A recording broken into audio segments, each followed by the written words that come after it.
नसीम जहरा का रिजल्ट है कल। गुजर ही गया ये वक्त। जिद पूरी कर ली तुमने? हाँ, हो गया प्राइवेट मैट्रिक। तो ऐसा कौन सा जुर्म हो गया? आजकल तो डॉक्टर लड़कियां यूं बैठी हुई हैं घरों पे। आप पता नहीं मैट्रिक को क्या समझते हैं। भाई आजकल की तो बात ही ना करो। मैं तो अपनी बेटी का सोचता हूँ बस। मैट्रिक कर लिया घर बैठ के, ठीक, अब उसकी शादी करेंगे।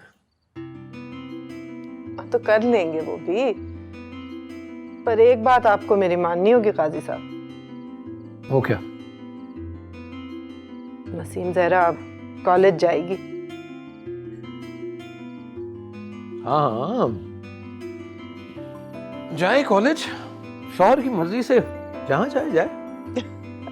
अभी से उसका शौहर कहाँ से आ गया? यहाँ घर घर लड़कियां बैठी बूढ़ी हो रही हैं, और हमारी लड़की का जब नसीब होगा हो जाएगी उसकी भी शादी। पर उसे कॉलेज तो भेजे। लड़कियां इसलिए बूढ़ी हो रही हैं नज्जो, इसलिए कि माँ बाप का दिमाग खराब हो गया। अरे दामाद चाहिए जवान, और वो भी पैसे वाला। अब जवान आदमी के पास पैसे कहां से आएंगे? जाहिर बात है जवान होगा तो पैसा बाप का होगा, फिर सास ससुर की बात भी बुरी लगती। फिर माँ बाप तो अपनी बच्ची के भला ही चाहेंगे ना। ये बात सही कही तुमने। मैं भी नसीम जहरा का भला ही सोच रहा हूं। घर का सुख बड़ी चीज है। तुम्हें तो अंदाजा है नज्जो, इतनी सुखी हो तुम।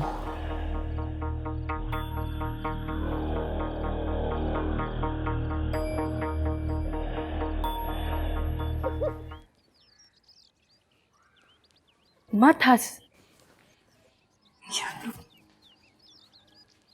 बैठ जा, सबर कर, जब आना होगा ना खुद ही आ जाएगा।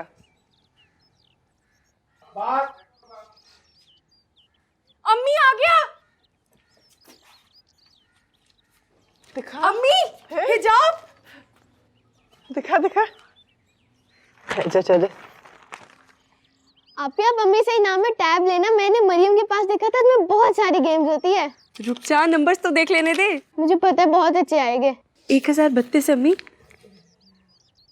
ये नहीं तेरा?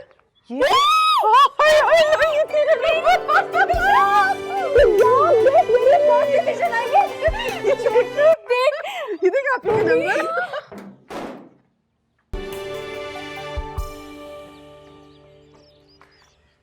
क्या हुआ? कुछ नहीं अबू। रिजल्ट आया है इसका, बहुत अच्छे नंबरों से पास हुई है फर्स्ट डिवीजन में। देखिए। मुझसे क्यों छुपा रही? डर रही है शायद। डरना भी चाहिए, अच्छी बात है, बच्चियों को ऐसा ही होना चाहिए।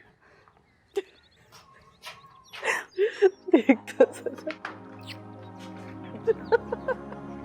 देखा आपका रिजल्ट है।